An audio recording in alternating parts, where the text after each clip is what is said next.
is Elizabeth. I've organized lots of stuff, I think we'll put it that way, in the SCA for many years, including I coordinated the history hall at SCA 50 year, which was a test of every ounce of my ability to organize people. And I kind of put this class together, and you'll see a lot of the bent is more towards getting people to volunteer for things for like positions at events. Though I have some things that are useful in here for getting volunteers for officer positions and other things too. I am not going to lie to you and tell you that I do every one of these things every single time I run something, because that would be a really nice thought, but it's totally not true. But I will tell you that the more of these things I do, the more successful I am in recruiting volunteers and getting people who want to come back. And my cat has already decided to start moving around my feet and asking if she can crash the class. So there'll be a teaching assistant at some point. The other thing I always tell people at the beginning of this class is we have all had crappy volunteer experiences. Anybody who's volunteered for more than 5 minutes has had them. I don't want this class to become negative. So I ask you to be judicious in sharing any of your negative experiences. Basically, I want to look for solutions and ways to do things better, rather than you can get stuck in, it can become nothing but here's every crappy volunteer experience we've had. We all know that it's something that people in whatever organization can do better at. And it looks like we have a small enough group that if people end up wanting to ask questions or converse, that's something we'll be able to do on this size group. So I will try to keep my eye on the chat. But if you have something you want to ask, please feel free to say something. And I have the chat visible. I can't see all your, well, most of you, it's not faces. It's the chat window.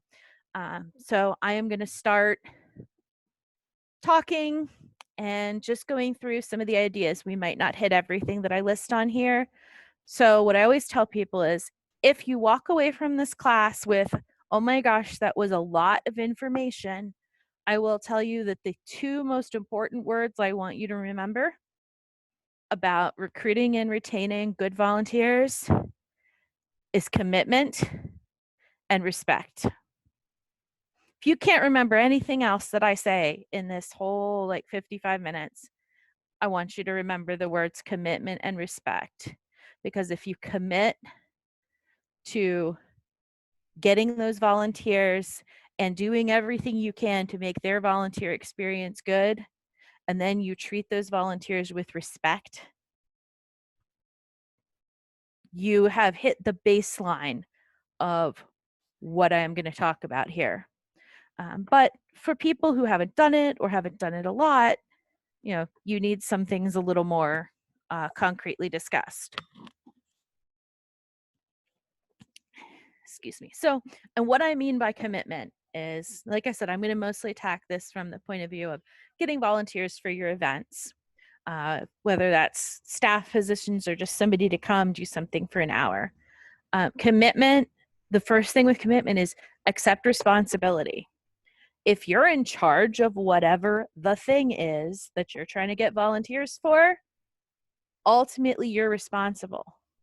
So those volunteers doing a great job, you're responsible for that. You're responsible for giving them the tools, for giving them everything they need to be successful. Basically, I put on here because we've certainly all seen this. So that means that technical issues, if they have it, that's your problem. Basically, it's your job to fully equip your volunteers to do their best possible job. So some of this is, then I've sort of broken it down into categories if you're following along in what I've written down. Planning. The more you plan, the better job you're going to do of finding volunteers that know what you want from them and know what they need to do. So planning, define what you need. What job do you need people to do? What skills are needed to do that job? What kind of time commitment is required? What's your goal? What are you trying to get to with this request for volunteers? You need to plan enough to know how many people you need. You don't want to have too many people because you don't want people just standing around, not having anything to do, because that's no fun. But you also don't want to have so few people that, the volunteers you do have are going to fall over halfway through your project. And, then you're going to have to fill out additional paperwork about the bodies.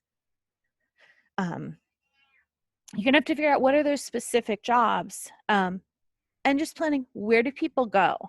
Yeah, I know we see this with big events like Penzic, for example, is big here in the Mid-Realm.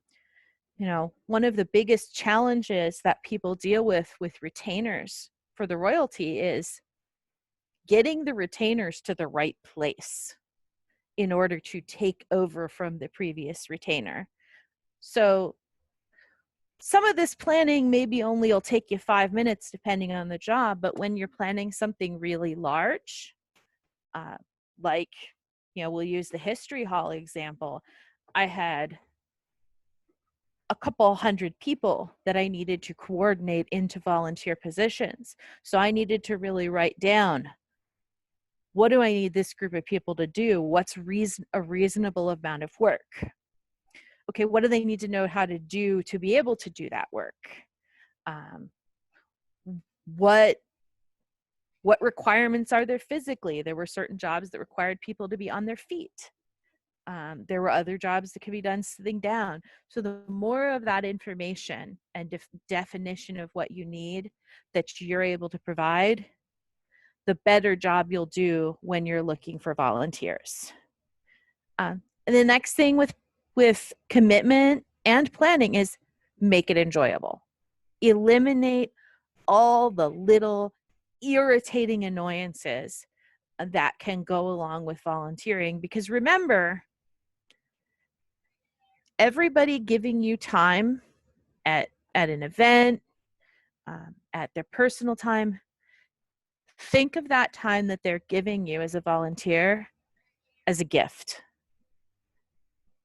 It is something they don't have to do. It is something they are choosing to do, and they're taking time out of something else that they probably would like to be doing in order to do that. So it's a present, and a present should be appreciated, and you should make giving that present as easy as possible so people want to keep giving you that present. Excuse me, water. So what can you do to make it fun and comfortable and eliminate the problems that make people go, I don't want to do that anymore? So if you have people sign up in advance, what's an appropriate schedule of reminders? Step-by-step instructions. Some things, they're pretty clear. You say, okay, somebody comes in, you need to let them know X. Somebody comes to the door when you're a royalty room guard, these are the things you need to do. But some things are not so clear. I think a lot of us have volunteered to help at, say, gate, and all of a sudden discovered that we're the only one there who is theoretically in charge, and we don't actually know what the steps are for gate. So don't assume of what's obvious or what people do or don't know. You basically start from, here's the basics, and then you can say to somebody, if you already know this basic, you can skip over this part, but if you don't know, Here's the clear instruction. Prioritize results over the process necessarily. If the process is essential, you should know that. Like, we have to do it this way because at every step of this, we're collecting information versus, I don't care how you get it done. I know that the decorations have to get up by 6 p.m. And I'm just taking a look at the chat. The chat group, yes.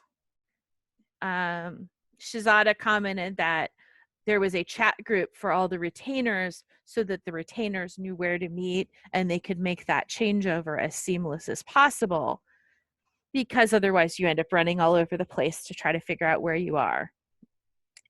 Also, part of making enjoyable, remember why people volunteer. People volunteer, possibly out of a sense that they want to contribute. So they want to see that their volunteering did something, not that they just sat in a chair for an hour. They want to see that they contributed in some way. For something more in depth, match people to jobs that will actually help them learn and grow.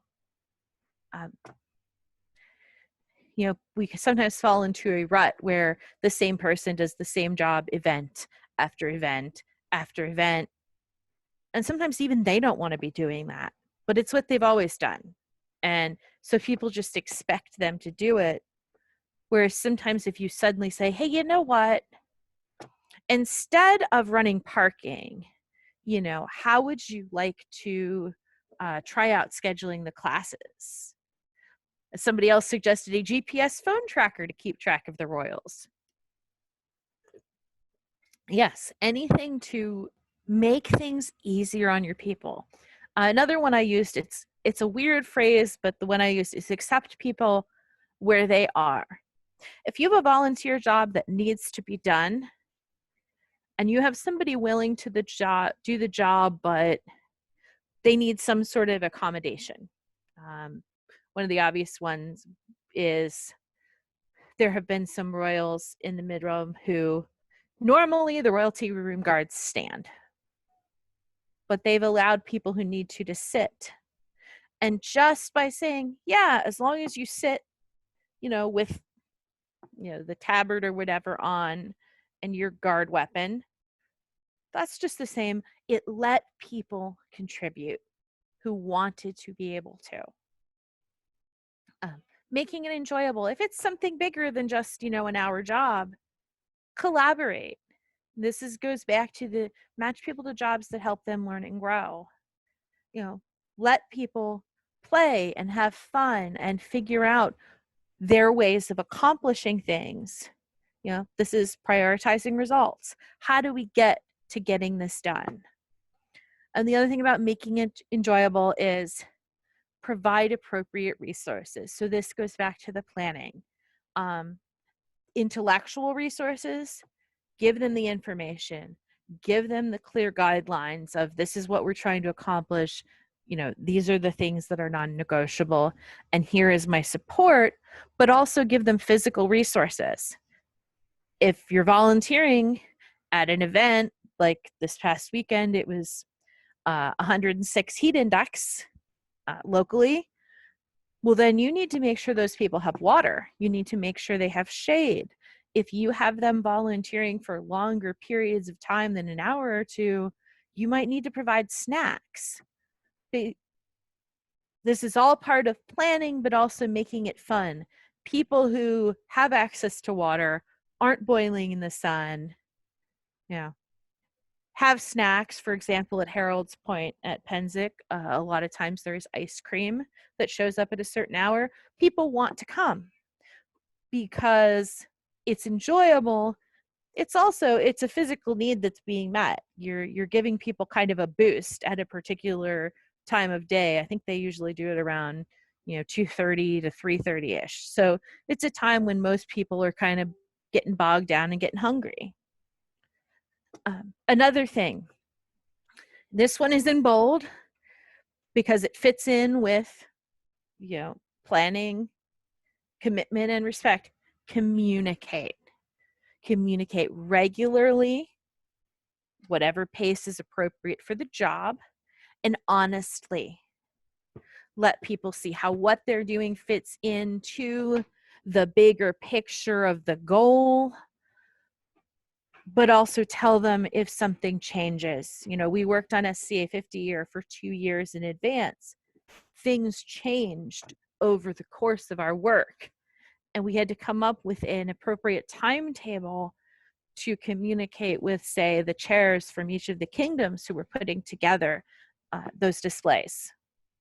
And we had to figure out what form of communication worked best. We ended up going with a Facebook group so that they had a method of communicating back to us. And in communication, this is where you get into two of the things that I have to bring up negatives so we can talk about avoiding them. You need to have a plan so that you don't end up doing a bunch of work and then discarding it afterward. It sucks rocks to spend hours and hours on something and then find out that, well, the plan for the event changed before you even done with those hours and hours of work. So we didn't need it anymore, but nobody told you. And so you did all that work and it's not going to be used. It's just getting tossed in the trash. And no bait and switch. If you ask somebody to do something and the project changes, the plan changes, and that job changes, that's the time when you have to say, hey, this is what I told you we wanted you to do. We're not going to be able to do that anymore. We're doing something else. They have to have the choice to say, okay, I'll adjust to that new role, or, you know, I'm not interested anymore. You don't get to pull somebody in with, hey, here's this really, really cool thing. Oh, but you don't get to do that. But now I have you. No, they can still get away. And they're going to run away as fast as they can. And they're never going to come back. I'm just going to kind of check in on everybody here. I only have three actual faces. Everybody else is a picture or a name. So I don't have any of the feedback that I'm used to receiving when I teach this. So please, if you do have a question or a comment that you think is appropriate at that time, you know, please feel free to join in. It goes a lot faster when I don't have more conversation. Well, just from my perspective, you're tracking right along with stuff at Penzic. Like I find that tends to be a bigger event. So some of the things we don't run into, like I do, are local, like Mugmort Melee's, small event in comparison, you know, and you run into different challenges from one to the other. You do. And I think that we even do some of the same things. You just don't even mentally think about them. They're just on a bigger scale and over Yeah. stuff like that. The amount of people that I need to fix the field at Mugmort Melee's, I just have to move 20 or 30 hay bales. At Penzic, it's 700 or whatever Right. they have designed. And that's all subject to change depending on how they change the scenarios. And you just have to roll along with the punches. Yeah. And I think also with the scale is you think about it with Penzic or say 50 or any big war event. I think that with some of the smaller scale events, if people spend an extra, 30 minutes thinking about it when they take on the job, we'd see some of the rough edges of some of those smaller events get worked out, because a smaller scale event, you can get away with not doing some of these things, but it doesn't mean your volunteers are having as good of an experience. What do you think? Like one of my best practices is whenever possible, like if I know somebody's going to be battlefield coordinator next year and they're available this year, you have them shadow the person who's doing it this year, and they kind of get a feel for it, and they can do that, and they have an idea what's going to be expected of them in real terms. I mean, because we all have strengths and weaknesses. Like my big weakness is I did not realize how much communication and behind the scenes stuff, requests for information, basically administrative work that goes on for PIMSIC. I mean, it lasts all year long. Oh yeah. And that's not my strong suit. That, you know, I came from the military. I had an administrative assistant who did most of that stuff for me. I mean, that's my style. Was I just wanted the big problems to fix or things like that. And different people do things differently. There's no wrong or right. It's just however you work and knowing how that is and adapting things to work for you. Yeah, well, and I think some of it is, yeah, if you have something that somebody knows they want to do, absolutely, shadowing Hmm. is huge. But if you don't have the benefit of the shadowing, because we all know stuff happens, you might not know a year in advance, your alternate option is what we used to call at my old job, reverse shadowing. Is you're going to have some people who have done the job before. They may not be the immediate predecessor, but you're going to have people who have done the job before who can say, hey, I know you didn't get the shadowing time, but I basically can I be can work you consistent through with you and this. you can pick my brain as we're going through and I'm showing you like, well, I think we should do this first and I think that we need to go to here. But if you don't necessarily agree with that, you need to put your own imprint on it. And as long as Yeah. it works, who cares?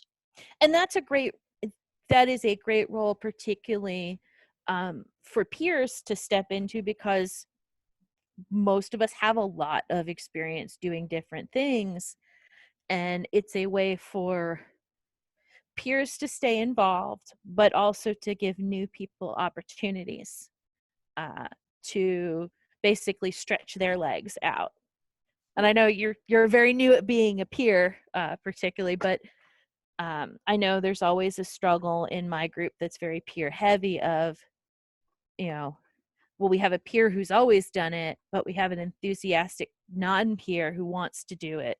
Well, that's a perfect time to make a team Well, of people to work there's together. some parallels between that and like raising your children. Like you have to know when to leave your kids enough room to fail or to Yeah, do what they're going to do. I mean, it might be fail, but people, you can learn more from failure than success a lot of times, you know, right. and if I do it for you, you're not really learning anything and you'll resent me for not letting it be your own thing. And I think people are that way too, you know, just like your kids are. Yeah, and I think it is definitely a skill. You can't necessarily have just anybody be that sort of reverse shadower, but they'll be able to say, okay, I advised you on this. You won't burn the event down if you don't do it this way.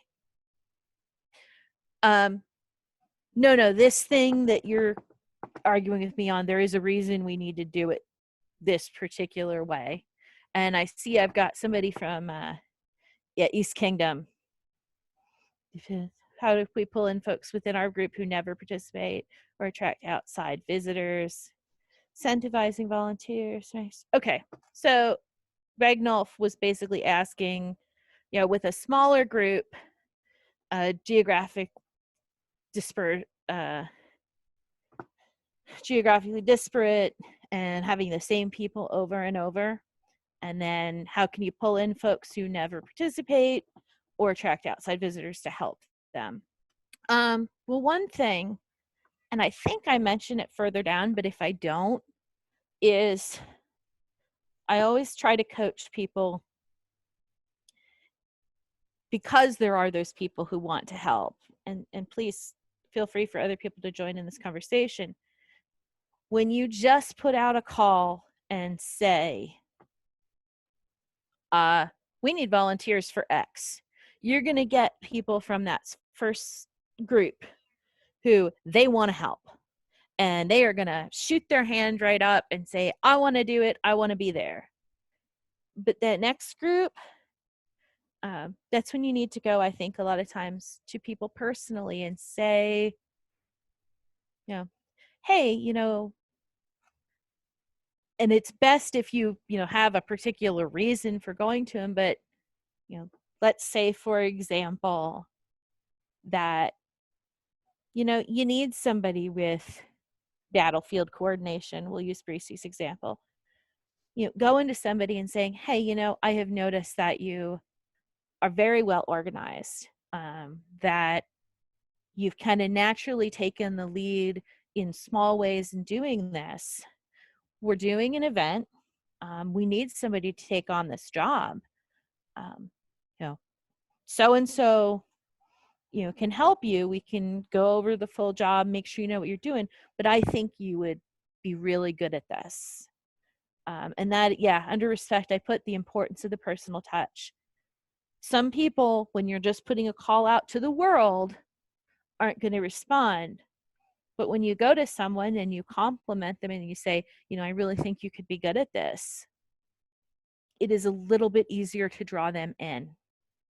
And maybe reassure them like, well, we have this safety net. I know this is outside your comfort zone. I have every bit Exactly. of confidence in you, but here's the things that you've got as tools is we have this and this, and we're going to have a drop dead deputy for you. And then you're going to have somebody that you can always go to sort things out who has kind of knowledge of that, and they don't feel so alone. There is a danger. Regnoff also asked, inadvertently excluding people. I think there is a danger. I want to make 2 points from some of the notes I have, and then we'll go to that. Part of that is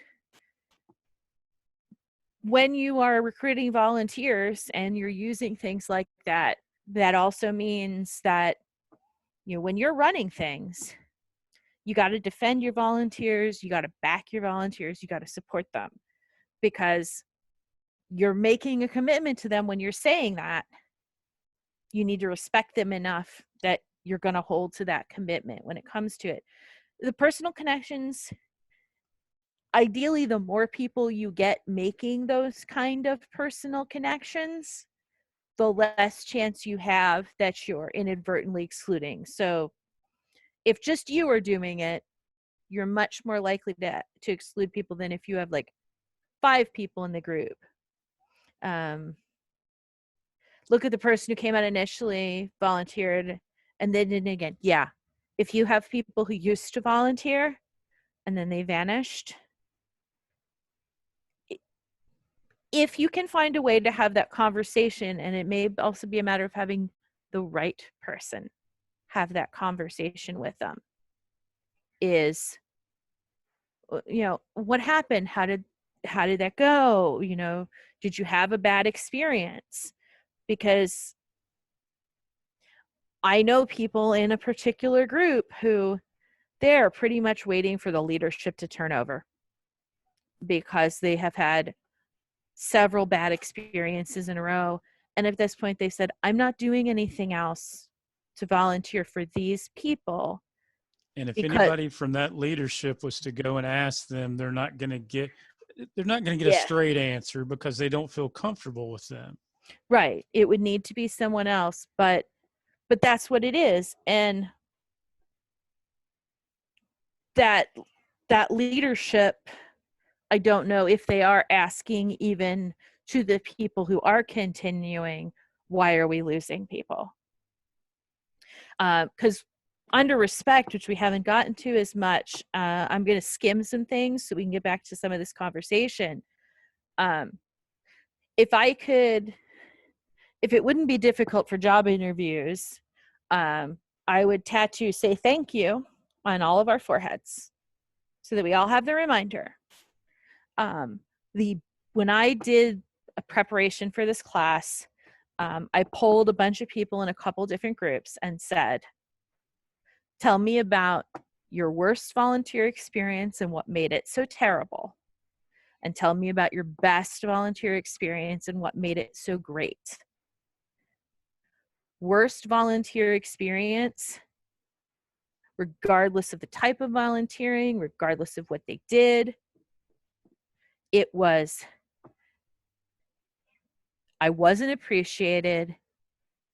Nobody said thank you. Nobody let me actually do something of value. Basically it was, I was taken for granted. Yeah, and that's why, I thought about making page 3 of a handout when I give it out is just going to be say thank you over and over. and over again, because observing for many years, being a volunteer, coordinating volunteers, watching other people be volunteers and work with volunteers, what we lose a lot of times because we're in a rush, we're trying to get things done, there's a lot going on, is the simple respect of, thank you for coming. I'm so glad you're here. Do you have, do you have any questions about what I need you to do? And part of our job as the people recruiting the volunteers is figure out how we do that. When I was at SCA 50 year, I was way too busy to answer those questions, but I designated a volunteer lead for each time slot whose whole job was to make sure all the volunteers had gotten there, they had settled into their job, they didn't have any concerns. And then, other than getting my stuff done, I could focus on every extra second I had saying thank you, trying to figure out some of their names. Have you ever tried like front loading it a little bit? This is what I call it. Like, Yalicia was the one who did this for Penzic. So when Guillaume was battlefield coordinator, she made these little tote bags, and it's like, thank you for being part of our team.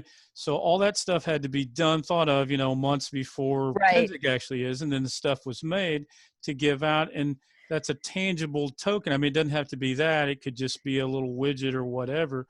But people treasure those things, I find out, and in Yeah. years to come. Yeah. When I did, one year we got to do artisans hospitality, because the Penzic A&S display is ages long and it's always really hot. And we did hospitality. So we did uh, we did carts with food and drinks on them and went around to the artisans. And I pre-made for everybody who did that. They were little tokens with little spoons. But yeah, the more you can front load it, if it's something really big, yeah, you may want a thank you token or a tote bag or whatever. Front load it so that you have that appreciation covered, but it's still also important that when you meet that volunteer, thank you. I appreciate you being here. Even the 2 seconds to look into their eyes and see them. And I don't know, I used to say shake hands, but we'll hold on that one for the moment in the current situation. Maybe But bump elbows or something. but yeah, whatever. We'll hold off on whether that's still a good idea, but look them in the eyes and give them those seconds of your time and say thank you, because it's someplace that we fall down on that should be super easy. It should be one of the easiest things we do. And the other way to say thank you is, I mentioned actually in my recognition section, the tokens are mementos, like you mentioned. Post tags, Facebook is a huge way we communicate now. So maybe you didn't get to thank your department head of whatever at the event, but after the event, you tag them when you're saying your thank yous for the event. I know a lot of places are doing like the Word Fame Wednesdays. Somebody did a really awesome job. Basically, put a spotlight on in front of them where everybody can see, like on the Kingdom page. Award recognition recommendations. The other thing is share the kudos. If after the event, you guys get, a note, the Crown says something in one of their letters. Somebody like who came to visit from another kingdom, like visiting royalty, says, hey, this part of the event was really awesome. You need to do what you can do to get that information out to those volunteers. Let them know, hey, not only did I appreciate that you worked for me, but look, your work was appreciated by other people. Because a lot of times that kind of thank you it gets lost in the noise and maybe they never hear that, oh, hey, the Crown complimented us on how well we did with this. But back to the inadvertently excluding people, yes, there is always a danger with doing that personal interaction, which is also why I think, I still always recommend to people, you put the call out publicly first, so everybody knows what you're looking for. Then when you're not getting the responses, you may do some personal connections to try to fill in those spaces. The other way to try not to exclude people is when you're not going crazy running a particular thing at the event, can you find a few minutes to walk around and take a note of what people are doing and doing well? Basically looking outward and saying, okay, I don't really know Bob the Fencer that well, but I watched Bob the Fencer at a couple events now, and he seems to be really good at, getting people excited and getting people out there to do things. So maybe I'll talk to him about doing this kind of thing next event. Yes, somebody's mentioning the gift bags, tokens with judges and different tokens. I actually have a whole class I do just on tokens and ideas like that for people to get creative. They don't have to be expensive. The important thing is you took the time. You appreciated them enough that you took the time to think about it, get something, put it together, and execute by bringing that. One or two other things I definitely want to mention: respect. Because I said, if you walk away from this class with nothing other than communication and respect, I'll feel like I accomplished something. Respect people's intelligence, their skills, their experience, oh my gosh, their time. This is a place that we fall down even once we get volunteers. We've all seen or had the experience of the relief never coming. So first of all, that relief never coming, that's something as the coordinators of the volunteers, we need to be set up to deal with. We need to respect those people enough to say, hey, they didn't sign up for this. You as the person in charge kind of did. So you need to find a way to solve, hey, their relief didn't come and they need to go to class. They need to go have lunch. They need to take over watching the kids from their significant other because it's time for their significant other to go volunteer. As somebody put it, when I sign up to retain for 2 hours, for those first 2 hours, it's service. When the next retainer doesn't come and the person coordinating the retainers doesn't come check on me, then it's a hostage situation because I'm no longer doing the service that I signed up for. So you need to figure out a way, either you or your people, whatever they are, to do those regular check-ins and to have a solution for what if the relief doesn't come. And you'll notice that as we get bigger and you get into bigger events, there get to be layers of volunteers. And that's how things work. But with every layer of volunteers you add, you have even more stuff you have to think about. Because for a 50 year, I had a right hand, which was Eleanor von Atzinger.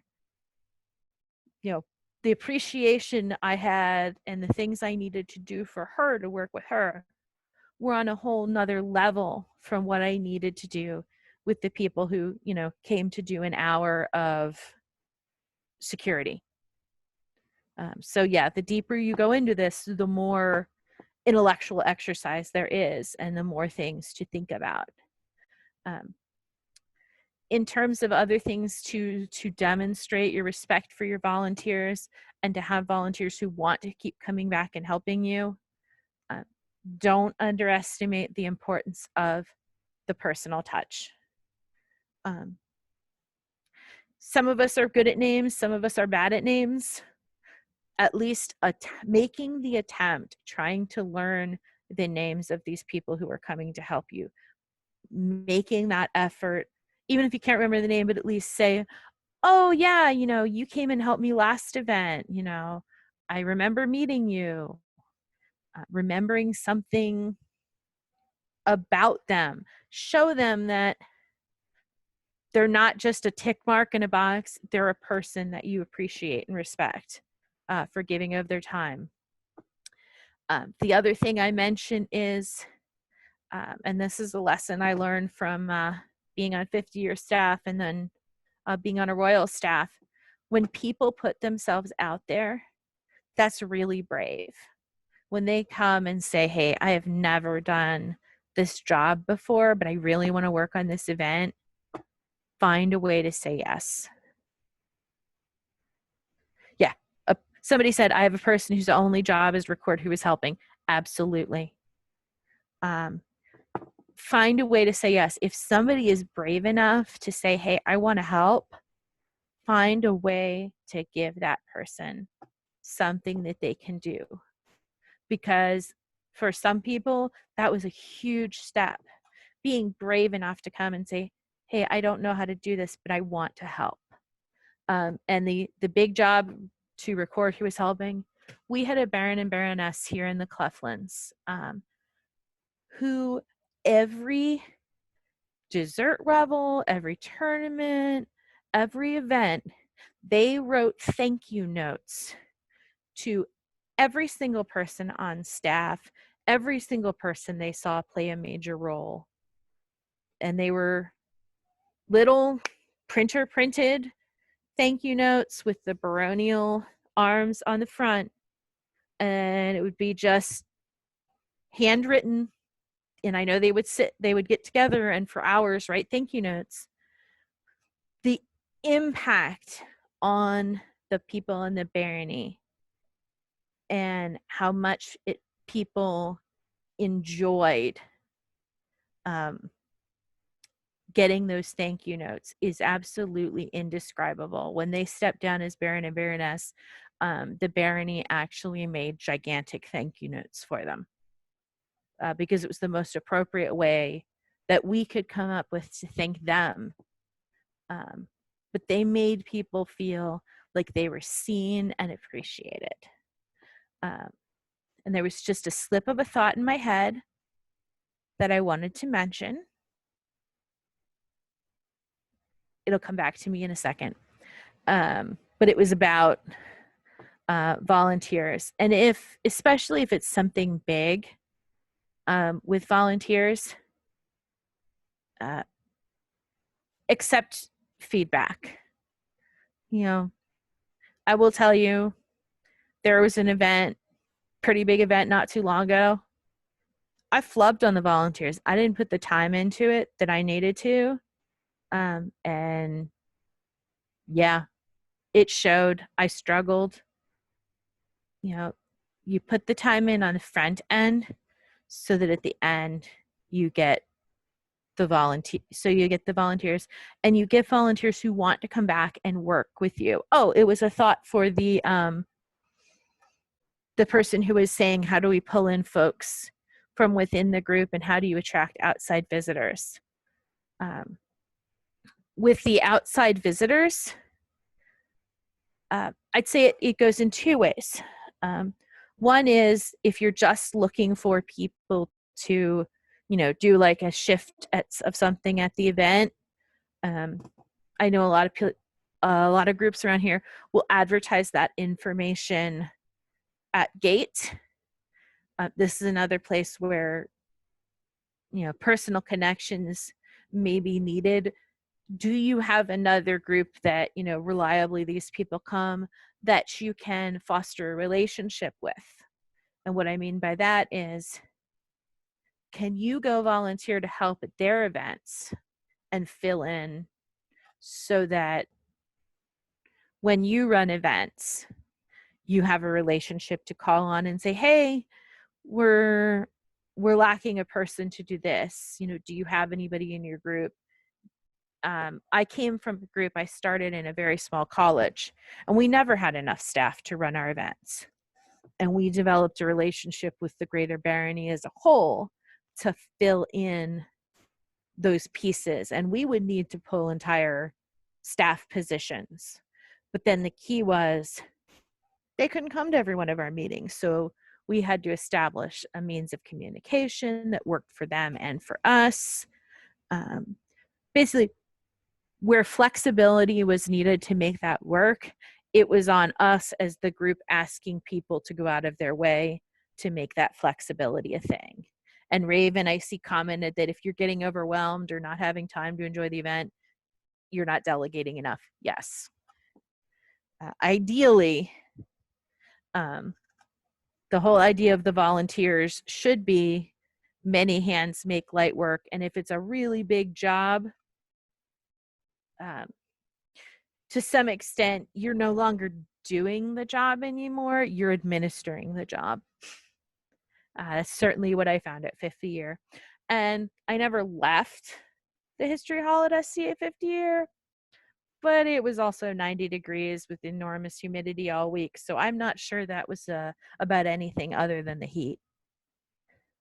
Hey, Elizabeth, I Yeah. had a couple of thoughts for Regnov because I was reading his comments. I mean, to me, one, I would say to him, like, if you're thinking about people overlook the things that they don't see. If he's thinking about things in terms of, hey, this may be a weak spot that, in us doing that. And if he's looking at that in those terms and he realizes that that's a trap for himself, he's a lot less likely to make that mistake and do that.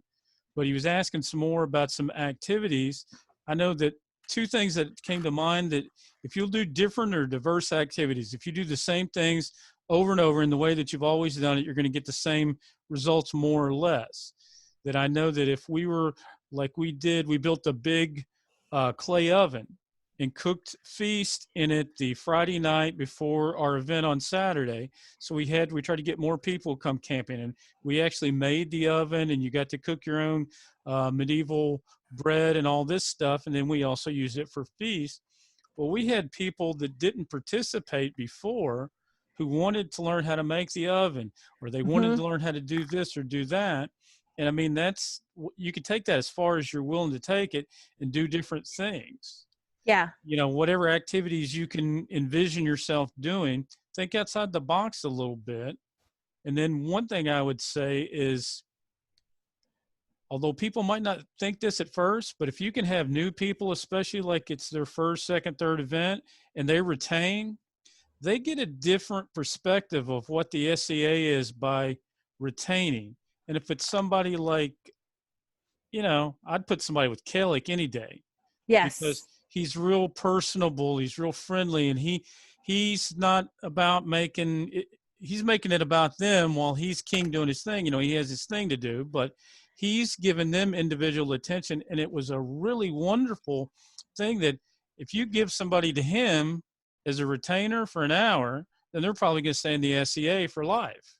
Oh yeah. For those of you who don't know Duke Kellick, yeah, part of that is personality too. You will have people who you will just find are great for particular things, whatever those are. There are people who are really good at recruiting volunteers. There are people who are really good at motivating people, and you play to those strengths, and those are individual. The other thing with demos, I see Shazada is answering. Aurelia asked about how to get people to come and help at demos. I think in some ways, looking at demos as bringing in volunteers, you can use some of these things. I mean, you still need to do that commitment and respect, planning and respecting the people who come, making sure you appreciate them. So part of it is, I see Shazada's encouraging people to, a great way for people to test their skills, but also letting people know, hey, we need some help with this demo, and I'd really love to see you come fence because you're really good at explaining things to the populace, or I'd like to see you come demonstrate your art because it's something that seems really accessible. You can turn these ideas that I've presented in here, and let me post the link to anyone who came late. You can take some of these same ideas and use those to get people to come to demos, because demos is just another way. Well, you can turn Servant. somebody's inexperience into a reason to get them to come, saying like, I know you haven't been fighting that long, but you can show things from a different perspective, because I started fighting 30 some years ago. I don't remember what it was like clearly, but you do, and you can show this, and you're a young person that's more relatable to them, and you can interact with them in a way that I can't. Exactly. And that is part of it, is emphasizing to people for demos. We don't just need, people who have been doing what they're doing forever. We need people to see everybody at different points in their journey, and that the SCA is a place for lots of different kinds of people with different levels of experience. And, basically, you're welcome whatever point you are, whether you joined last week or whether you've been doing this since before I was born. And there's a place for all of those people to participate. As far as finding volunteers for demos, I find it also helps to ask like your specific group before a demo is scheduled.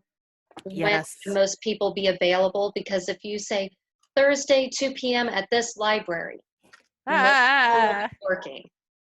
But if you can say, hey, how about Friday at 7 or Saturday or maybe Sunday at 2, because there's probably normally an event on Saturday, but just see when most people can come. Yeah, I think we actually have, I think we had at one point, I don't know if we still have it, a list of basically who was available during what was considered the standard work day, to be able to know if like a school or library demo during a work day would work, because we could do certain activities but not others. Does anybody else have any other questions or thoughts they want to talk about? Shazada is still going about demos. She's an excellent chatelaine. So people may want to connect to about demos off of here too. Well, it is 7:56 by my clock. So this is by no means an exhaustive list. These are some thoughts that I put together to help people be better with volunteers, and to give some food for thought. There's actually a class next week on Monday as well at the same time on volunteers by Her Ladyship Odette, which I'll be trying to log into because I want to see us taking it from two different perspectives, because she is also someone with a lot of experience with volunteers. And I'd like to hear kind of a different way she looks at it. So some more comments about demos. Artemisia commented about bringing her older children to demos and playing period games. Yes, I also know that Gluckhaus played with Starburst works really, really well to get the kids to try out a period game. And I usually play until they win a handful of Starburst, or mom and dad says, okay, that's enough sugar for you. And asking what people want to do at the demo. Yeah,